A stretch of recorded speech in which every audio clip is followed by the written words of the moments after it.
Just a moment. AutoLine After Hours is brought to you by Bridgestone Tires, solutions for your journey. Gary. John, back in the studio. Yeah, welcome back. Thank you, John. Very much appreciated. I don't know what's more surprising, being here in the studio or seeing guys out golfing. Mid-December in Detroit, people were out golfing. Were they today. really? Yeah, well. It's unimaginable. Look, I've seen them use Day-Glo orange golf balls so that they could see it in the snow. No snow, though. But Yeah. So, Yeah. Here we are. Let's get on with the show. Yeah. Sure. So let's introduce who we've got. Christie Schweinsberg Truitt from Wards is with us today. And Gary, introduce our Maddelein, guest. who is the VP of Engineering for the Americas for Adient, the seat interior technology provider. Yep. So tell us a little bit about Adient. Tell us a little about yourself. Well, I guess we'll start with Adient. So Adient, as you know, was the largest seat supplier in the world by volume and by revenue. We're located in every region and we service pretty much every customer.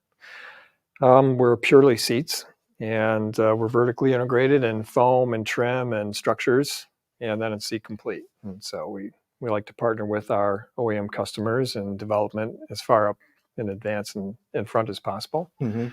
And the company's doing quite well. I mean, we're quite strong. We had a very good balance sheet and moving in the right directions, I would say. And you've been doing this for a little while, you personally? Me personally, I've been in seating over 30 years. Yeah. So you know seats. Automotive interiors. Yeah. Yeah. So Mike, tell me this. One great thing being in seats is it doesn't matter if it's ICE or BEV or fuel cell or whatever, they need seats. So you're not going to be disrupted that much by the electrical transition. But here's my question. I keep hearing that automakers really want suppliers to cut costs because they've got to get cost out of their EVs. And so they're looking for that and they want a whole lot more simplicity. And of course, I know you guys aren't going to want to just cut your prices. You're going to want to design cost out. Can you talk about what you're doing in that regard? Absolutely. So for us, it's about working directly with the OEMs up front on complexity reduction. So you talk about simplicity. GM's got this mantra, win by simplicity, right? You've probably heard that before, but it's very true. So we do that by working up front on understanding the different styles. Instead of having 5 different styles of seat and foam, that you have one style of foam, and then you change the trim to match, but it has the same attachment points, but it can look very different. And so when we do that, we give diversity for the consumer, without adding cost. And that's where we're heading today. It's complexity reduction. Mm-hmm. Also potentially modularity by supply. So supplying modules to the just-in-time plants from external plants that may have lower labor costs, and packaging things together that we can ship in as modules to the higher cost locations where, of course, we've had now wage increases because of labor negotiations, and then moving some of that labor, not necessarily to Mexico, but possibly to Mexico or to lower cost areas that maybe don't have union, for example. Or better yet, where parts are closely being shipped into a component plant, where we can ship like a back frame together with a lumbar solution, all the comfort solutions integrated, and the trim, and ship that up as a separate component to the JIT plant and make that easier to assemble. Yeah. Is there much ability to automate or not? Do you still need a lot of manual labor? Oh no, we've been looking at since forever ways to automate. So yeah, you still need manual labor to trim a seat. It still takes some skill set. And there's a lot of training that goes into not only how the seat's developed, but how it's developed to be built, mm-hmm. especially for applying trim and complexity. So making sure we are, top of our game in craftsmanship by design and appearance is key to that. And you can't get robots necessarily to build that. Okay, so what I want to know is, why do car seats or SUV seats or CUV seats or pickup truck seats basically look the same today as they did 20 years ago? Maybe nicer, more motors, but... Yeah, a lot more motors. But it's a seat. Well, has the human body changed in the last 100 years other than getting maybe a little larger? There's two things a seat needs to do primarily, right? And it depends on who you talk to and of the order, but for me, it's safety, because it is a safety component. It's highly regulated. Seatbelts are attached to it. You are attached to it. So when it comes to crash safety, for me, that's number one. So developing the structure and the H point where you sit in the seat relative to the car, and then working with safety integrators and partners like we're doing with several other tier ones at integrating their components. To me, that's number one. Followed very closely by comfort, when, like I said, the human body hasn't really changed. So ergonomics, how you sit in the seat, hasn't really changed. People have gotten a little larger. Those are easily taken care of. So it hasn't really changed from the look because of that. Mm-hmm. And then, of course, you go to the auto show and you see concept vehicles and they're like floating seats and they're not attached to the floor, and they're, those all look great, but try to hold 14,000, pounds worth of force through air. It doesn't work so well in a crash. So, it has to be bolted to something solid. That's why you always see it going to the floor. But with the evolution of EVs, we initially thought the same, John. It was going to be somewhat agnostic to the seating world, and it pretty much is. Every car still needs a seat, but there are changes that we need to make. Lightweighting, I imagine, right? Absolutely lightweighting and lower block heights. That means the distance between where you sit on the seat, the surface, and the floor, we're making it small as possible to package more battery space. Yeah, but that sticks your legs out in front. It's not as comfortable as a seating position like we are in these chairs right now. Well, but it can be, because right beneath the seat, you don't care. Your feet don't go there. So it's a step up beneath the seat, and we have like 1,300 millimeters of square space beneath the front driver's seats alone that we can change by 60 millimeters, right? By changing that block height. That's a lot of battery space. So you're saying even though you're making the seat bottom smaller, is that right? To collapse the distance between where you sit and where it attaches to the floor. Okay. By working on the mechanisms and the structure. But I can still have lower. a chair or near chair-like seating position. Because your heel point needs to be the same relative to the hip point for comfort reasons. Like I said, the body hasn't changed much in 100 years. You still want that relationship for comfort, but beneath you, there's an awful lot of real estate that can be affected, and we've shown that you can gain 10 to 15% range by doing that. Wow! So the bracket just on the seat shrinks. That's a lot. Yes. So that's just lower, and then that space is accommodated with more battery. And to us, that's just an awful lot of work, because we thought the packaging space was crowded before. And now you add comfort systems and heat and vent and motors, and nobody wants manual seats anymore. Everything's power. When's the last time you rode in a seat or in a car with a manual seat? Well, not in the driver's seat. There's still a lot of front Sometimes passenger ones that are manual. Yeah, but more and more power is But go coming. back to 10 to 15% added EV range, Potentially, yeah. just through lighter seats. No, through creating space in the vehicle, the opportunity to put more battery into the car. Okay, gotcha. Yeah. Gotcha. So you increase the battery space, you increase the range. Got it. Okay. Yeah. Interesting. But by making that bracket smaller, you're saving on material cost, presumably. You're also potentially saving on material costs. Yeah. Yes. Yep. And lighter weight, and therefore potentially lower cost, right? When it comes to material. Another trend, of course, everyone in the industry is talking sustainability. And seats are an issue, as you know, because to go to recycle them, it's such a mishmash of different materials. There's all kinds of fasteners, clips, Velcro. I'm not supposed to say Velcro, right? Hook and loop and all that stuff.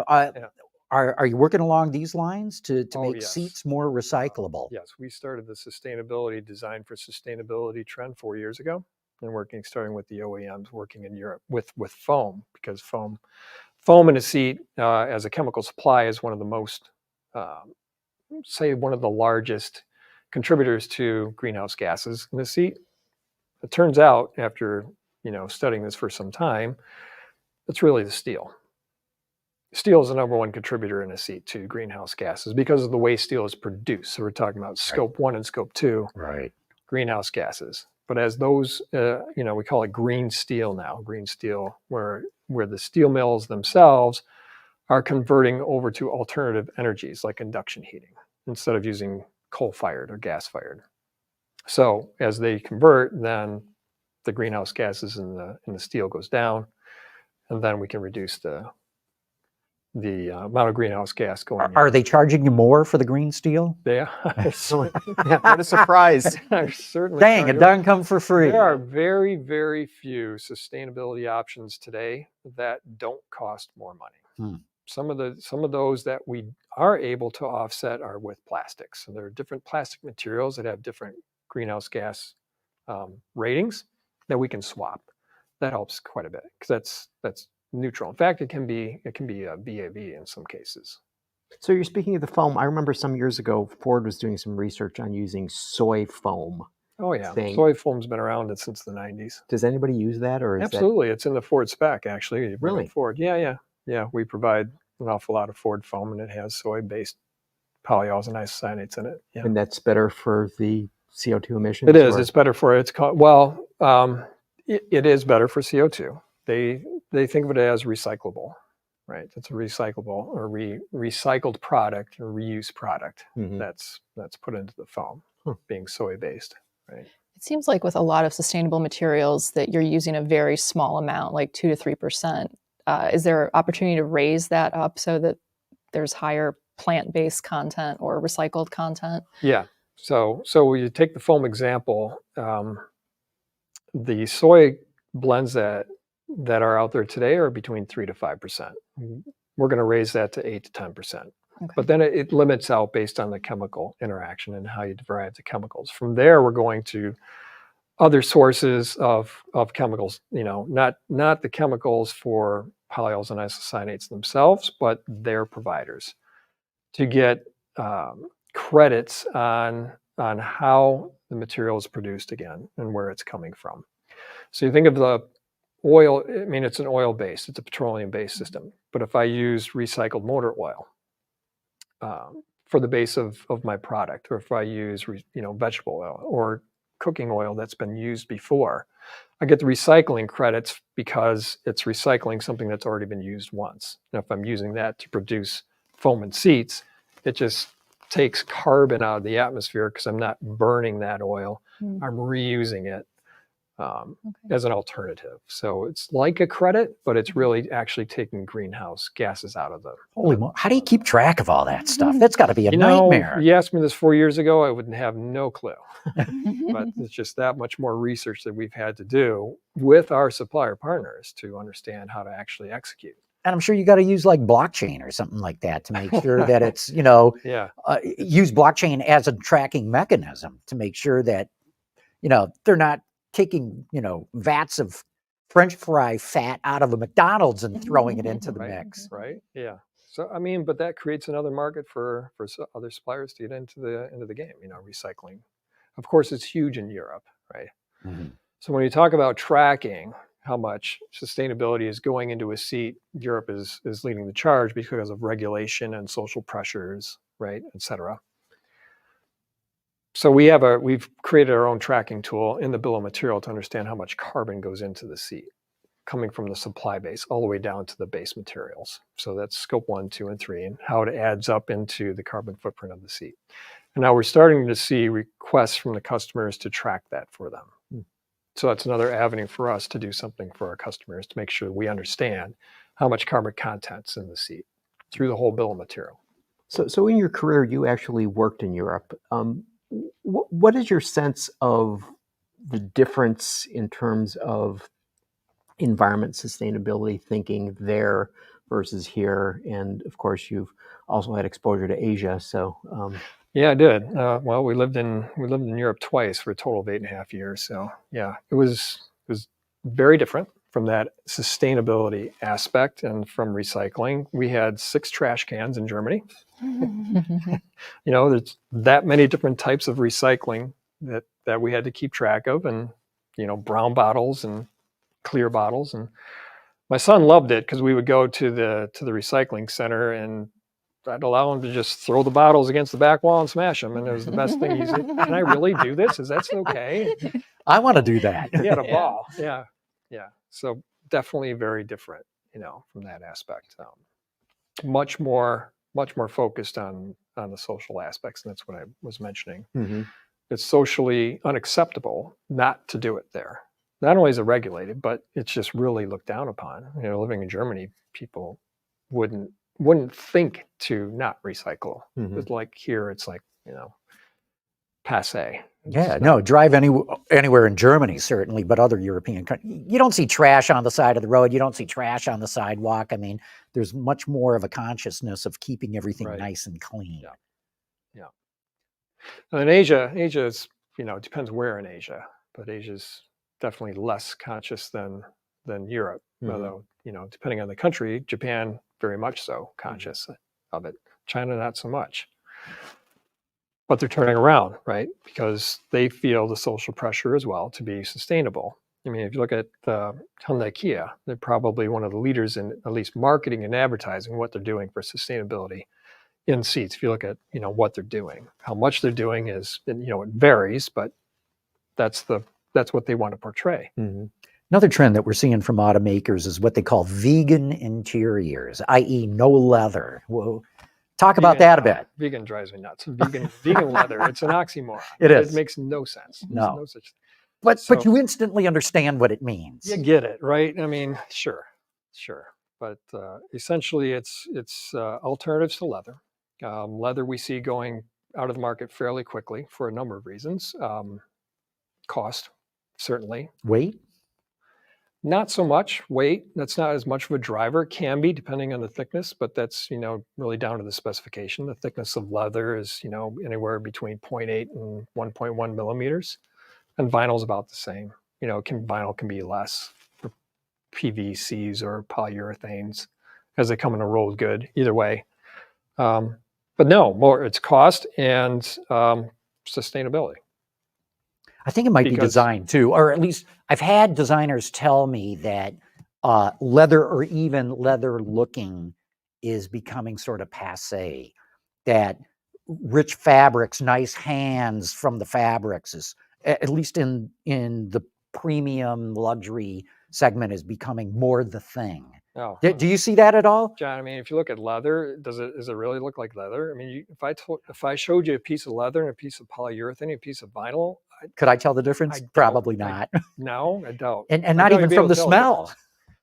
No. Well, yes. Well, leather is so treated that it loses it. Yeah, well, they treat it and then they perfume the hell out of it, right? So how everything's painted.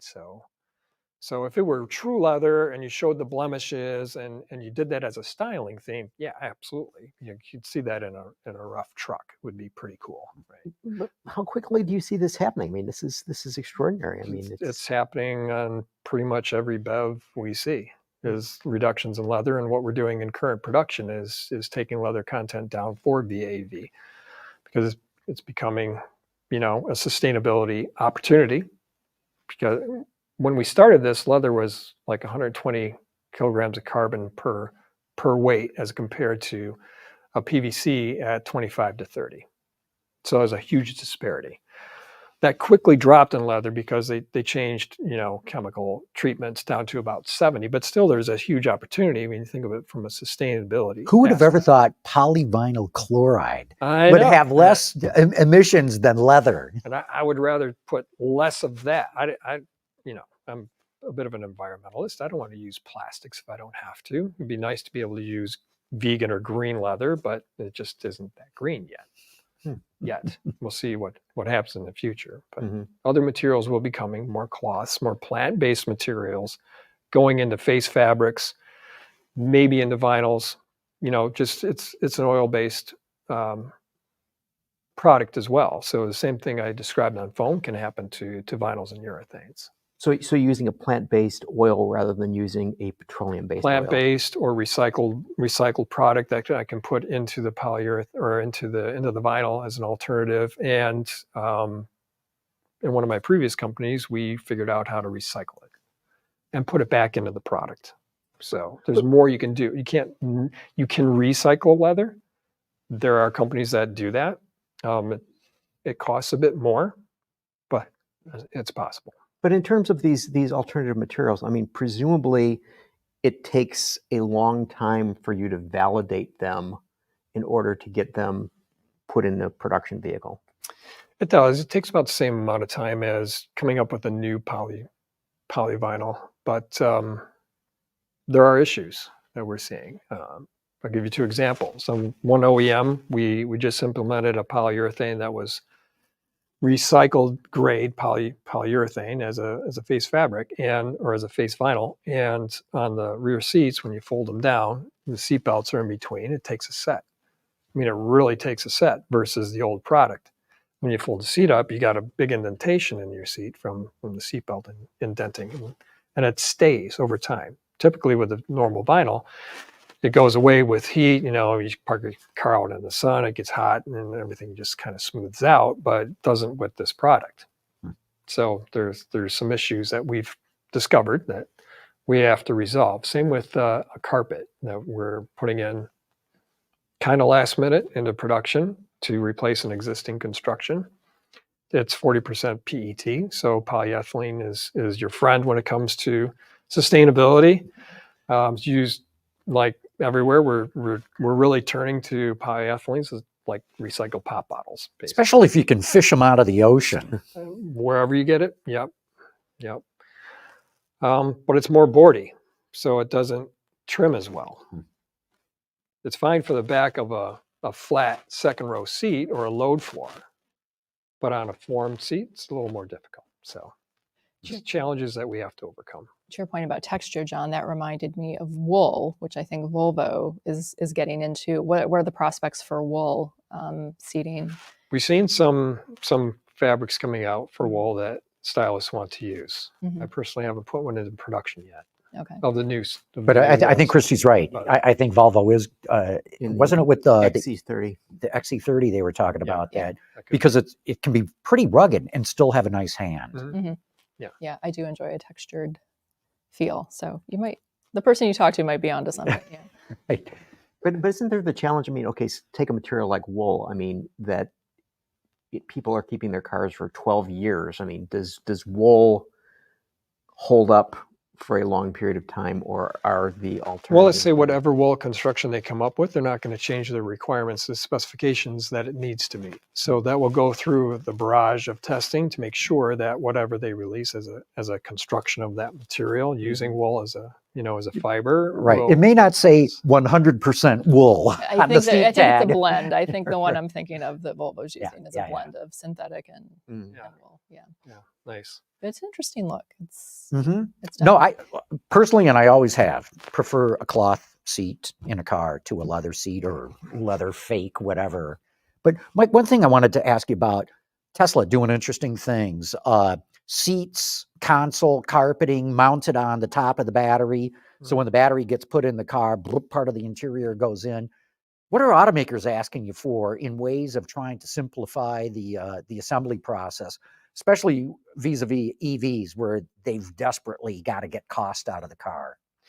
Yeah, well, we haven't gotten so crazy as to supply a whole seat set sitting on top of the battery and coming up from the bottom of the car, but not that it couldn't be done, because like you said, they can assemble that way today. But are they asking you for things to make assembly more simple? Not for you, but for them in the plant. We're asking ourselves. We're asking ourselves that, John, because we have to reduce cost to remain competitive, and that's why I was talking about modular supply. So if we design products that I mean, basically a seat can go together like a Lego set. You can assemble it, in many different ways. There are several different options for what goes first. So we've been studying how to do that, like I said, in Mexico. Let's say we make a back frame in one of our Mexico steel plants. And then we have suppliers that supply a lumbar system or a heating system. We supply foam, we supply trim. They're all in Mexico, and wiring harnesses. We're going to go into production next year in February with a module that we're shipping up that has the frame, the suspension system, the heating, the vent, and the wiring harness all coming up at the same time, because that's where they're sourced. So that's value stream mapping. It's not new to the industry. It's been done for quite some time. But value stream mapping and design for logistics and design for assembly is really Oh, I've never heard that term, coming design next. for logistics. Yeah, Design for we- assembly and disassembly and all that, sure, but I never heard of design for logistics. Yeah, I coined that quite some time ago. And so give us an example in a seat. So What- how if talking about thinner seats, people want thinner seats for styling, especially in the Asian market. But coming anywhere, the thinner profile is what people look for quite some time, not just from a styling standpoint, but you think of design for logistics. That's great. I can pack more into a crate because they package better. Or you have sweeping curves. If you look at a seat back frame, it starts narrow at the top and gets wider at the bottom because of load path. Load paths that we have to have for rear impact to manage the occupant. I package those one versus the other facing each other. They kind of go together like a Lego set. So we just design for logistics by default. It's a secondary or tertiary to design for safety or comfort, but it's something we have to think about because logistics costs have not gone down over time, right? They've gone up quite a bit. And so the more that we can package into free space, the back frame again is a halo. There's nothing in the middle of it except all that content that you add at the chip plant. If I can put that in at lower labor cost and ship it up for essentially free because it's in the middle of a space that's not utilized, why not do that? Sure, because otherwise you're shipping air. Yeah. Now it has its challenges because you have to look at what happens to, does it get damaged on the way? Or do I create problems with the wire harness clips, if I break them or, I could cause myself some problems with shipping, but, you have to try. We have to try to find cost anywhere. So yes, we're challenging ourselves on DFM, DFA, and DFL, design for logistics. All right, so to go back to my future seat idea, and this would be designed for logistics as well, I think. So what about the possibility of doing away with foam and just using a series of straps made out of seatbelt-like material that would be sufficiently strong? Oh, and meet the Gary, specs? you're leading the witness. We've come up with a few of those initiatives. So like the air-on chair, right? That's always been the vision. How do I get to the air-on chair example? And so we've come up with some products that mimic that, foamless seats. Can you get to a foamless seat that's comfortable, that passes requirements, and people can sit in over time, and it's comfortable from a 5th to a 95th percentile?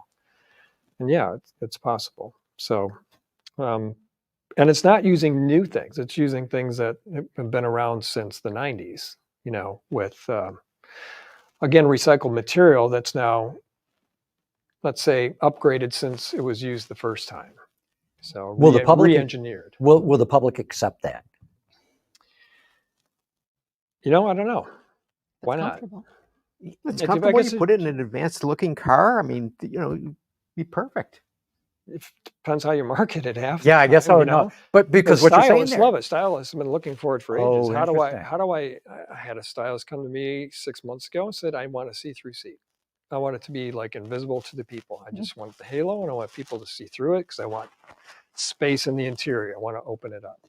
Like, great challenge. Mhm. Yeah. Excellent challenge. Do you envision the straps being adjustable? Because they're going to get soggy or they're going to stretch out over time. I don't know, what do the air-on chair do? I mean, Well, or you maybe can't. you swap them out. Maybe that's We tried the air-on chair, and unfortunately, it disintegrates in the sun. that's not a So, good thing. I mean, so you got to work with the materials. Right. But I guess the closest thing we've come up to is something we've called ultra thin. And ultra thin takes a lot of the components, integrates them into the suspension system in the seat, and is a plug and play that doesn't need anywhere near as much foam. So we reduce to get the same equivalent amount of comfort. Mhm.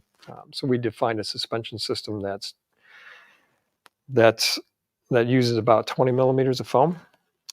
Typically, you're at 40 to 60, so that helps us for sustainability, weight, cost, while maintaining comfort and gets to that block height that we've been looking for.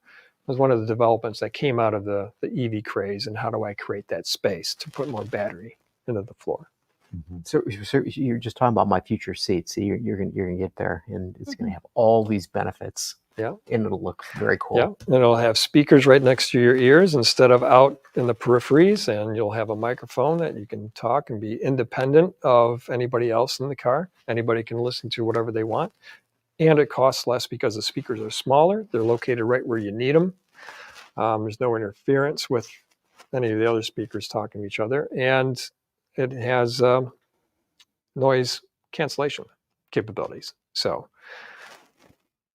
you were my driver, I was your passenger in the seat that we developed in the sound system that we've incorporated with one of our partners. You could listen and talk to somebody on the phone in your sound bubble. I would have my sound bubble, and we'd both be very happy. Yeah. Listen So to even though whatever you're we sitting want. next to each other, you do not hear the other's conversation. Right, right. It's amazing. Yeah. What I've seen the that audio- or heard that technology. It Yeah. is. Hey, look, we're at the bottom of the half hour here. We're going to have Already? to Wow. wrap up this segment. Mike, it's been terrific. Very interesting. Thank you very much. I appreciate the Yeah, time. yeah. Thank you. Cool stuff going on in seats. There's tons. Real good. So we're going to take a quick break now. We're going to come back. Me, Christie, and Gary will be talking all about the latest developments in the industry. How do Bridgestone tires stop shorter on what roads? It's their HydroTrack technology. But you don't have to know how the science works, just where the brake is. What really matters is their Bridgestone. Okay. Yeah. Yeah. Thanks, Mike. Thank you. Okay. We are back. And now we're going to talk about some of the latest things going on. And Gary, I'll bet you got a list of topics you want us to get into. Well, yes, indeed, I do. So earlier this week, I thought it was interesting that Cruise Automation like broomed out lots of executives. Today, Cruise announced a 24% staff reduction. Wow. So what I wonder is, okay, what were all those other execs doing? They got broomed, and B, whether, by massive, 24%, it's huge. Like, Merry Christmas, folks. You've lost your job. Yeah. Whether there's sufficient capability to be able to do what they're talking about. I wonder. Yeah, well, they lost the two top execs. Kyle Voigt and Dan Kahn. Correct. They were broomed out. And then yesterday they got rid of 9 more execs. That was a result of a study that they're doing inside that Mary Barra ordered, because what she's talked about is the company Cruise Automation was not going, GM Cruise, whatever, was not being transparent enough with, number one, regulators, especially in California, also with first responders. There was a lot of complaints from fire departments, police departments about these AVs, but I had not heard about a 25% staff reduction. 24. We'll give them 24%. We'll give them that percent, though. So look, GM is pouring billions into this company. And Mary must have decided, look, it's time to cut the cash burn by a significant amount. And, headcount's the biggest cost there. That's how I see it. Yeah. Do you think it's ever going to get off? Personally, it seems like sinking ship. I hate to go that far, but it just seems like there's very little. So the guy who is now running it, a person by the name of Mo El-Shenaway, he's the new president and CEO. He said that, and I quote, "There'll be service in one city to start with, and they'll be focusing on the Bolt platform for this first step before we scale." So they're saying the Origin vehicle that General Motors developed with Honda, which would be able to carry 6 people, Right. they're saying, no, we're going to stick with the Bolt. Okay. Which is a dying, as we speak, vehicle. Yeah. Okay. Right. But, we got to be careful here because, or learn more is what I'm trying to say, because when GM announced the big, stopping all Cruise services in the United States, they continued in Honda in Japan. So I think this is maybe largely a U.S. regulatory issue. And in countries where, because they've also talked about going into the Middle East. I don't know if they've started that service yet. regulations aren't near, and the litigiousness, you know, the getting sued and all that is not as big a problem in other countries as it is here. They don't care if people get pinned underneath the car in Japan. Well, you know, I'm sure they do care, but you know, the big promise of autonomy, and Mary Barr just very recently said the same thing. She says it's safer than a human. So is it perfect? No. But is it safer than a human? She says the data's there that says it is. I'll give her that. I mean, what do we have? 40,000 deaths on the road every year in the Plus, United States? yeah. Yeah. Yeah, and it's going up. Mm-hmm. Despite all this new ADAS technology coming into cars, the fatality rate's going up. Well, I guess my question is whether a company that is busy shedding people is going to be able to scale anything. And, you know, in light of that, I mean, so General Motors yesterday announced a bunch of promotions to people. And so, so for example, Ken Morris, who was the vice president of global vehicle and propulsion teams, now is senior vice president of product programs, product safety, and motorsports. Okay, so I look at that and say, okay, how can anybody focus on this range of things? Yeah. Josh Tavel, from global VP of customer care and after sales to senior VP of energy storage and production, R&D, and manufacturing engineering. Yeah. It shows their bench isn't that deep. I mean, I've been thinking about who comes after Mary. Who is there? Yeah, like there's no succession plan. And I think that's why you're seeing all these people get loaded down with all these different responses. I mean, Mark Royce had like, what, 7 things at one time or something? I mean, it was crazy. There's a whole management theory in this, right? You know, because GM wants a flatter organization. They don't want, you know, headcount added. Well, it's not just headcount. It's how many VPs do you have, and how many VPs have to weigh in on a decision. Right. So if you have fewer people at the top, presumably, so the theory goes, you're going to get to faster decision making.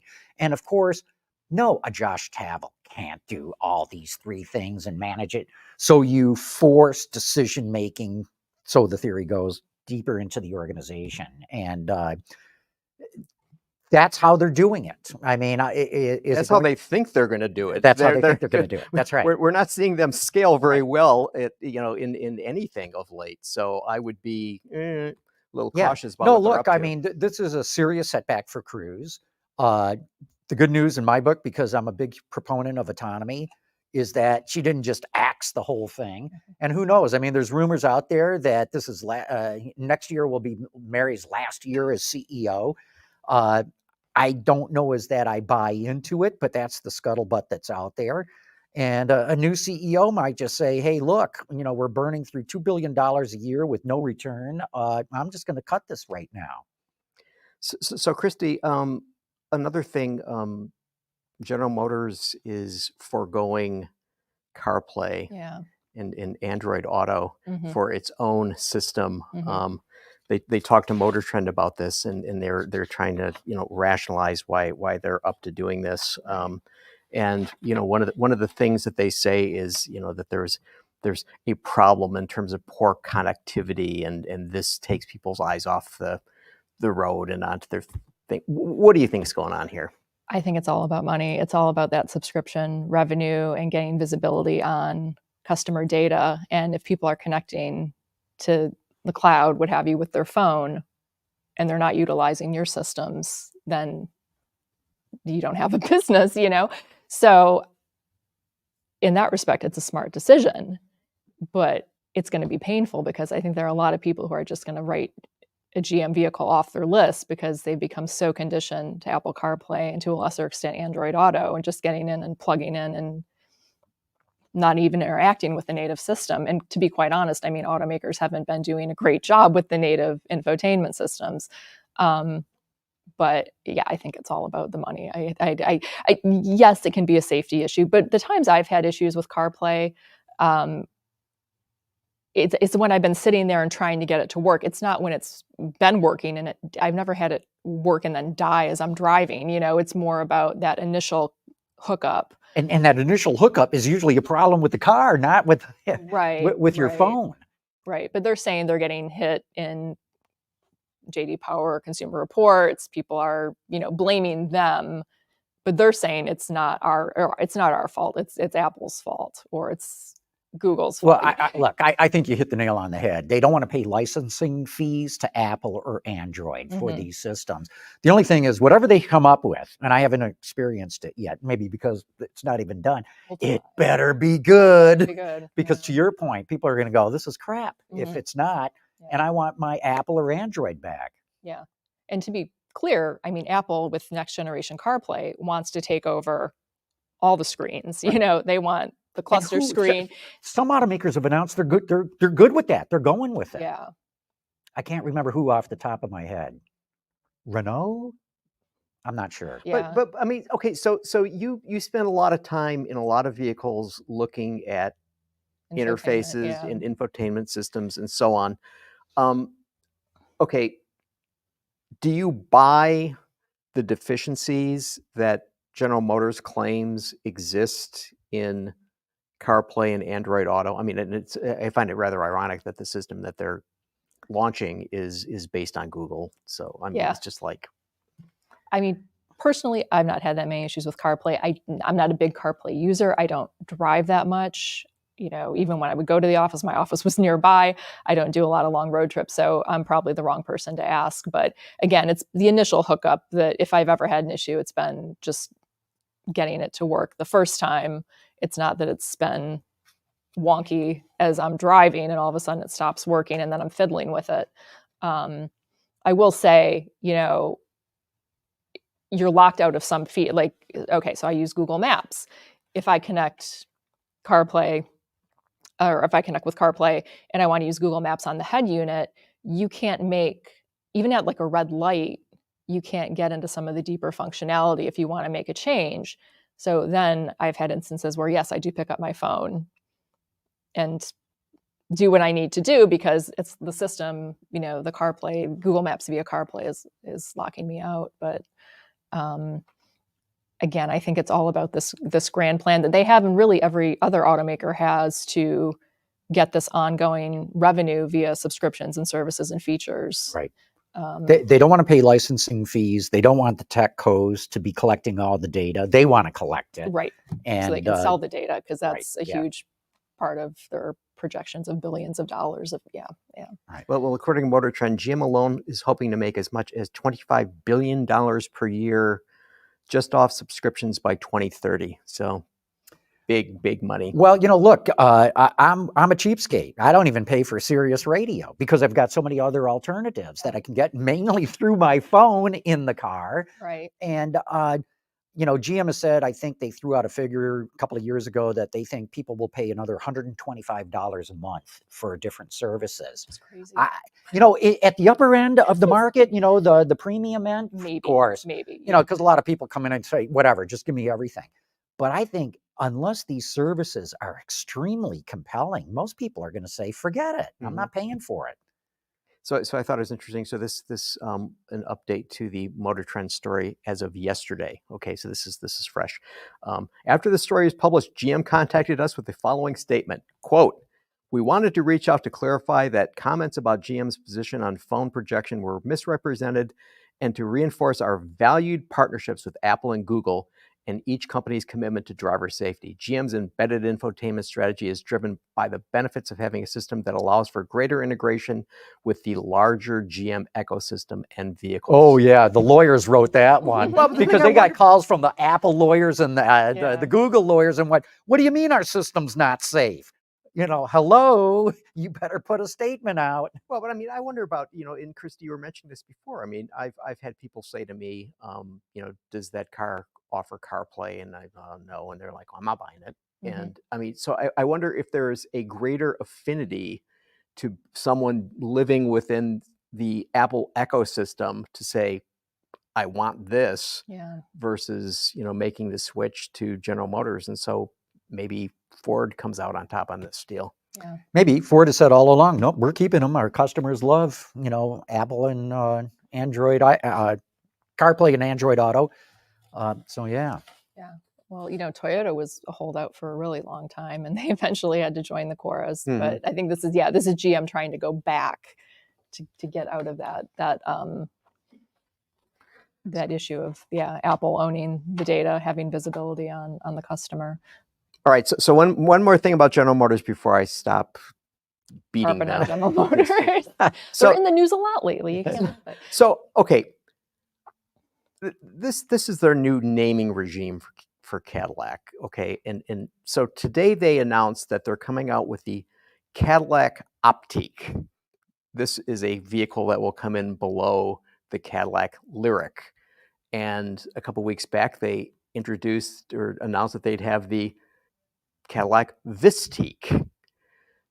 Now, I have a feeling that if it's a name that someone cannot easily spell, or a name that someone is not sure how it's pronounced, that they may likely not even bother. I mean, so what's going on here with all these IQ endings to the names of their? Because what is their best-selling vehicle? Oh, that's right, the Escalade. Yeah. A word that goes back to the Latin. Okay, so I mean, it's just like, yeah. Consultants need something to do. I mean, pity the poor consultants. They need. Well, look, they're trying to rebrand Cadillac. Cadillac used to be the standard of the world. And then it lost it, starting sometime in the 1970s. They really blew it in the 80s. The 90s, they didn't fix anything. And so I've heard through the grapevine that Mark Royce has personally promised Mary Barra that he is going to restore Cadillac to that pinnacle position in the premium segment, the luxury segment. And so bringing out grand names of the past like Brougham or DeVille or whatever, that's old Cadillac. Mm-hmm. And they're trying to break this paradigm like, no, we're not. We're the new stuff. We're electric.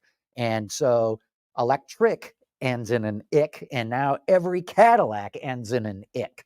Even, as Sean likes to pronounce it, it's not the Escalade IQ, it's the Escaladic. All right. So to go back to the previous topic, okay, if you buy, and so I won't say Apple anymore, if you buy a top of the line smartphone from Samsung, it's called Galaxy. Very simple. Everyone knows what that is. Everybody knows what that means, right? I mean, it's like, I think they're trying to be tricky. That goes beyond what they should be. No, you're right. More clever You're right. than Look, they need they to went be. with all the alphanumeric names, Which was a rebranding. When Lutz was there, and then we couldn't keep track of, is it CT what, this, that, S, and blah. And now they're changing it all again. This is not good stuff. This is not good. But the reality is they have a big problem that they're no longer the standard of the world, and they're trying to figure out a new way to create a clean break in the public's mind and come out with all this new stuff. I look, all your criticisms are perfect, spot on, Gary. I'm just trying to give an explanation of my understanding of what their strategy is. I don't think vehicle names matter all that much. Nova was a stupid decision, and whatever. Where was that, Mexico? But if it meets your needs, space-wise, price-wise, I think the name is sort of irrelevant. Well, but I just wonder. Okay, so somebody is thinking that they're going to buy a Vistique, right? And they're like, how do you really say that word? I'll go to the Lincoln store. I'll get a Corsair or an Aviator or something. Something that I can, be confident. Yeah, in. maybe, but I think Christie's right. I don't think a name hurts a car per se, unless it's really awkward to say. But I will say this: if you get the name right, it works. Mustang, Corvette. These are words. They're words, and they conjure up an image. A Mustang. You're on the wild frontier, galloping at full pace, and Corvette. Going through the water. As an attack ship. They conjure up images. Vistique. I don't know what that conjures up. No, I mean, but F-150s worked out pretty well for those who are interested in alphanumerics, and Camry, Accord. They sell a zillion of those things, right? It's about the strength of the product there. Well, more so than the name. And the longevity, because I remember when Camry came out, it's a made-up name. And people went, what the hell's a Camry? Camry, what a stupid name. And now, several decades later, oh yeah, it's the best-selling car Toyota's got. Yeah. All right, so John, I got to ask you, we talked about this a little bit last week. Hold your feet to the fire again this time. So Ford's cutting the shift at the place where they make the Lightnings, and they're throttling back on the Mach-E's. What's going on at Ford? Yeah, very interesting. Obviously, they overshot. Again, if you go back a year ago, it was EV euphoria. I mean, they couldn't keep up with demand at all. And then it was like, holy moly, we got to double production. Holy moly, we got to double production again. And there is something that everybody in the industry kind of missed, that they were sucking in all these early adopters, but there was only so many of them. And then that came to an end.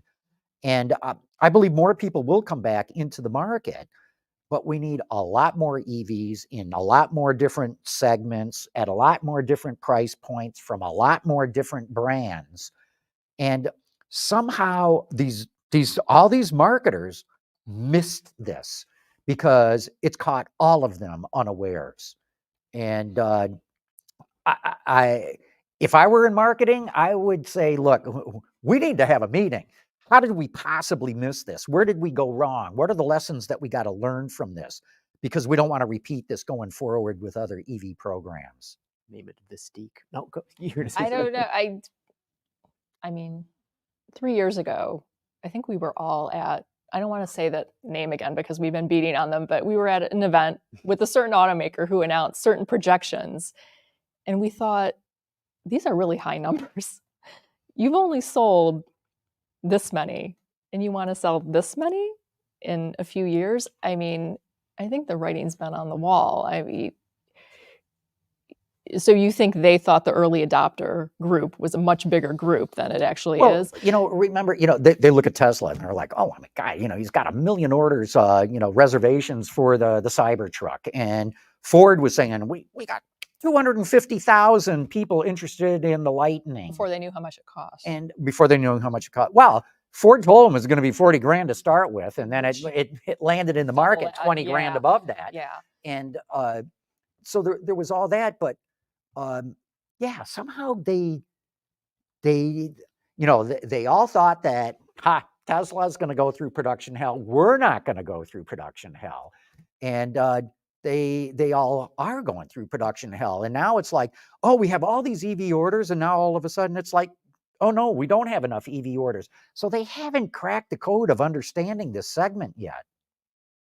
So Christie, do people buy electric vehicles or do they buy Teslas? Yeah, the legacy automakers are not Tesla.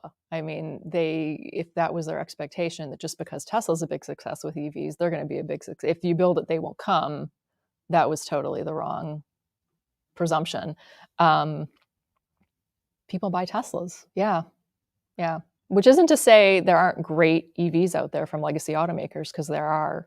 But the Tesla buyer is not. Well, as we move now into the early majority, you will get them cross-shopping with the legacy OEMs, I think. But there are for a lot of people for whom it's just Tesla. That's all they want is a Tesla, because there's a cachet with Tesla that is not evident with a legacy OEM's BEV, battery electric vehicle. And so that in itself overcomes any of the problems, real or perceived, that people might have with EVs. They're basically saying, I want this because it's special, the Tesla. Yeah. Versus saying, okay, I'm going to buy this fill in the blank other brand, and it's like, oh, but where am I going to charge it? Do I have to have a charger in my house? Range isn't so good, et cetera, et cetera, et cetera. I mean, because I just wonder where, what is the advantage of the EV versus the ICE? Now, the multifold. CO2. Well, but okay, if people were so concerned about the environment, we wouldn't have so many trucks out there, would we? But somehow the largest selling vehicle in the United States, more than Camry, is the F-150. Yeah. So no one cares about that. Right. Well, there are people, I mean, when I go to Southern California, my brother and sister-in-law live in San Diego. They have nice house, nice neighborhood. There are people that have the F-150 in the garage as well as the Model 3 or the Model Y or whatever. So they're concerned, but they still need a larger vehicle, which is what the F-150 Lightning was. That was the void it was supposed to fill. I personally thought the F-150 Lightning would do a lot better, but that's before I knew what the price was going to be, or what the price turned out to be. Yeah, drop the price to $39,900, and Yeah. you're going to see sales go up. But then they lose that much more money because there's too much cost built into that truck. Right. I mean, you're always going to lose money on something you've never done before. You've just you got to bite the bullet. You got to bite the bullet. You Yeah. got to learn how to do it. Yeah. But Gary, there's a lot of reasons to get an EV. Personally, I think it's a better driving experience. But it starts out with they're quieter, they're smoother, Yeah. they are instant response. There's no press the pedal, the engine revs up, the transmission kicks down, the car. No, instantly, boom, you're there. You can plug in at home. You never have to go to a gas station again. Cost of ownership is going to be less because electricity is far cheaper than gasoline is. No oil changes, blah, blah, the list goes on and on. There's plenty of issues. We know what all about. People have range anxiety, charging time anxiety. Is the plug even going to work at a public charger anxiety? So those things will get resolved, as will the price. And I think we're still in a trough right now that'll last another 2 to 3 years in terms of EV sales, not including Tesla. But I keep saying in the 2026, 27, 28 timeframe, that's when I believe we're going to see the hockey stick in I sales. believe I'll be taller by then. I just want to make that point. No, but I mean, you think about, okay, so What would it take for you to own an EV? What would you ever? I mean, is it? What are your concerns? I'm just curious. Well, okay, so first of all, the whole thing of incident response and so on and so forth. I mean, it's just like, okay, for the enthusiast, that's what they want. For the normal person who's taking the kids to soccer practice or going to Kroger to buy some milk, they don't care about that. It's just they want some functional, good, reliable, capable transportation. So I defy either of you to find a Toyota that is going to be so loud it's annoying, right? I mean, so have you driven a vehicle with a CVT? I mean, the droning, it's not pleasant. But it's not. I gotta get a glass of water. Yeah. Oh dear. Okay. But it's not annoyingly loud. Yeah. Right. It's and so I just like. So you think they're too souped up for today's average? No, customer? I just think that I just think that there has not been a compelling argument as to why the average American would want this type of propulsion system versus what they've been familiar with. I haven't seen an argument. I mean, because everybody's like, like aforementioned Mary Berry, it's like, oh, it's so much fun. Well, how many people buy a car because it's fun? How many people buy a car because they need a vehicle? But everybody can relate to, wanting to get into that. There's a gap in that, you're driving on the freeway and you need to get over and there's the space. No problem when you have an EV. I think if you could frame it in real life terms, there's no problem if you have a Hellcat. But I mean, it's just like so. Yeah, but that's a lot of you. That's but extreme. Why? Same amount of money. The lower cost of ownership, I think, is a compelling argument. I just saw a headline for EVs: tires are the new oil change because they're heavier. Yeah. And the torque too, it varies by car. So I've talked to people that burn through tires in 10,000 miles in their EV, and others who say no, I have no problems with tires in my EV. So I think there's a learning curve there for the industry, but I think the game changer is going to be bidirectional charging, where you can fill up the battery at night at low rates, sell it back to the utility during the day at high rates, at home or at work. And you may not have any electric bill. In fact, you might even be able to make money on your car. And I think that is going to be extremely compelling. The other idea too, that if there's a power outage, no problem. You plug your car into your house and you run your house until the power comes back on. Or you buy a Generac. Or yeah, and then you listen to that thing hammering away outside your living room window, whereas with your car, it's completely silent. So look, EVs are just a better driving experience. There's issues with them right now, like I talked about, range, charging, blah, blah, blah. But all that's going to be overcome. And I think it's going to be overcome largely in the next 3 years. Ever the technical optimist? I am. Well, I think they work for, I think they will work for more people than what we think. What's the average? 40 miles a day. Most Americans drive 40 miles a day. You don't even need a level 2 charger at home with that. You can replenish that overnight on your standard household outlet, mhm. But there's been such a strong focus on charging stations and public charging, and people are already used to going away from their home to refuel. So people just start thinking, oh, I need to make sure there's a public charging station near me before I buy this vehicle. Probably not. You probably don't need that. Yeah, but telling people you don't need that, it's like telling them eat your peas. Yeah. It's especially in America, people buy what they want, and we're not going to sacrifice some new technology just because it's good for the planet or whatever. Early adopters will, others will, but the vast amount of people, they just want a set of wheels that they can be proud of, that gets the job done for them wherever they're going, doesn't cost them an arm and a leg. And until EVs are able to deliver that same level of capability, many people are not going to buy them.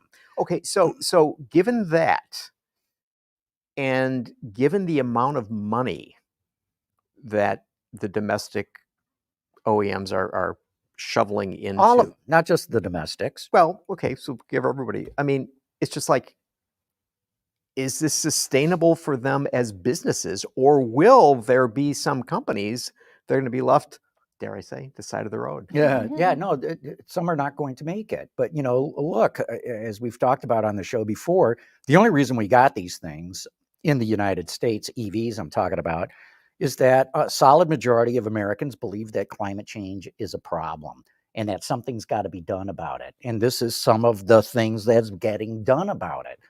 And I believe that once EVs can deliver exactly the same kind of range and refilling time that ICE vehicles give, people are going to go, wow, I like these ICE. It's smoother, it's quieter, it's faster. I don't have to go to a gas station again. I can make money on it with bidirectional. Or I'm against gas stations, John. I'm well, concerned here. I'm concerned. Maybe you can talk more to this, Christie, because I think It's a lot of cold out. women. It's cold out. And you gotta go outside to plug in dirty metal thing. And who else has touched that and thing? then you Now gotta touch the touch it, keypad and and- COVID and blah, Yeah, blah, blah. yeah. Yeah. I'd rather just plug in my warm, cozy garage. Right. Yeah. And with that, I think we're going to have to wrap it up. I think Right. we've used up our time. Christie, great having you on the show. Great to see Yeah. you, John. Thank you Good- so good to much. be here Great to and- see you, Gary. Gary, woohoo! We're back in the studio. Oh, we should, before we go, I should mention too, next week, going to have Sandy Monroe here. Oh, And we're going to have a crazy festival of time with Sandy Monroe. Elon's best friend. Elon's bud. Yeah, his BFF. Okay. Real good. Hey, thanks for tuning in, everybody. AutoLine After Hours is brought to you by Bridgestone Tires, solutions for your journey.